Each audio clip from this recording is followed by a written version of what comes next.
And now let us pray. God, gracious and loving, holy and eternal, your love is steadfast. Your presence is ever near. Yet you come to us in surprising and fresh ways and in unexpected places. Your love is older than time, and yet it is as fresh as the morning dew.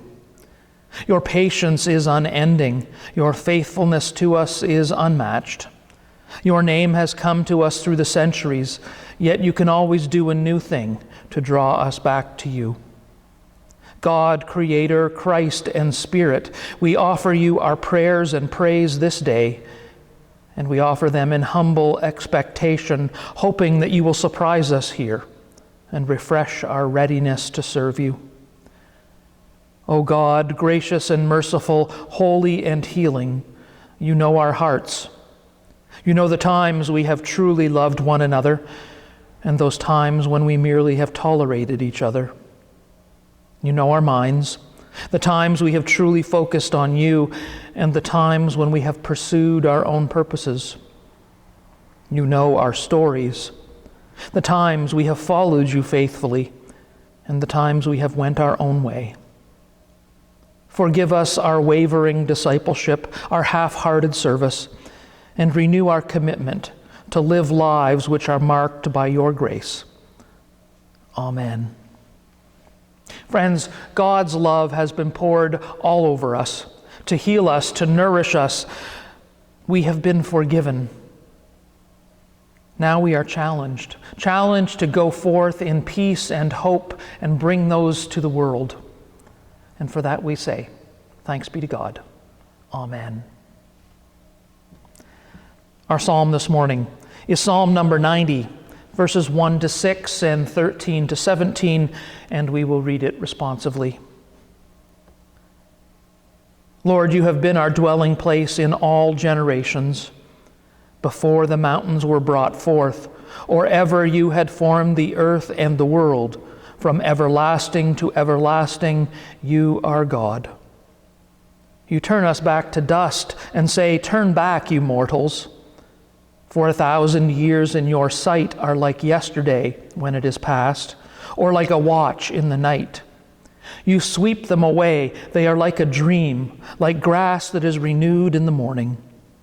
In the morning it flourishes and is renewed. In the evening it fades and withers. Turn, O Lord, how long? Have compassion on your servants. Satisfy us in the morning with your steadfast love, so that we may rejoice and be glad all our days.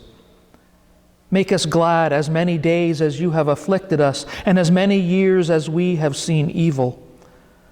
Let your work be manifest to your servants, and your glorious power to their children.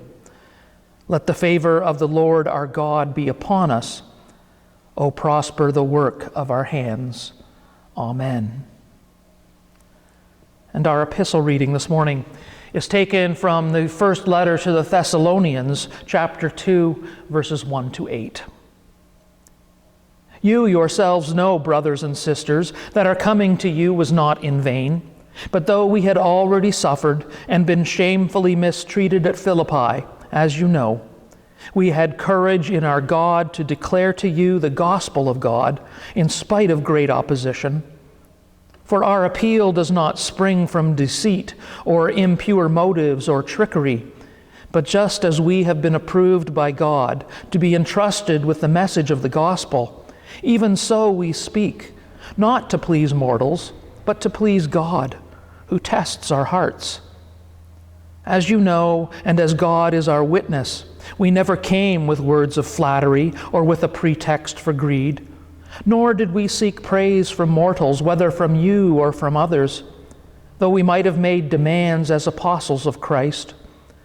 But we were gentle among you, like a nurse tenderly caring for her own children. So deeply do we care for you that we are determined to share with you not only the gospel of God, but also our own selves, because you have become very dear to us.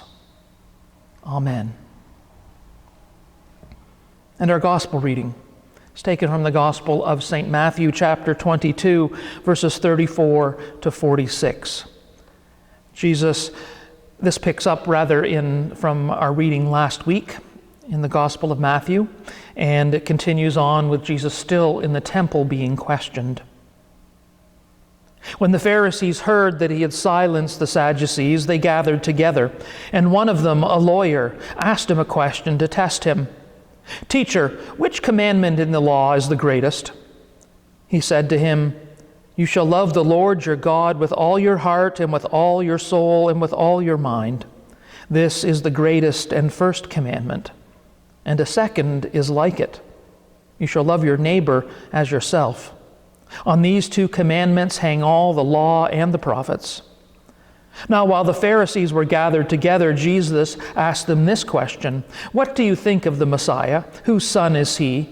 They said to him, "The son of David." He said to them, "How is it then that David by the Spirit calls him Lord, saying, 'The Lord said to my Lord, sit at my right hand until I put your enemies under your feet'? If David thus calls him Lord, how can he be his son?" No one was able to give him an answer, nor from that day did anyone dare to ask him any more questions. This is the word of the Lord. Thanks be to God. Amen. Our hymn, 636, When Voices Are Confusing.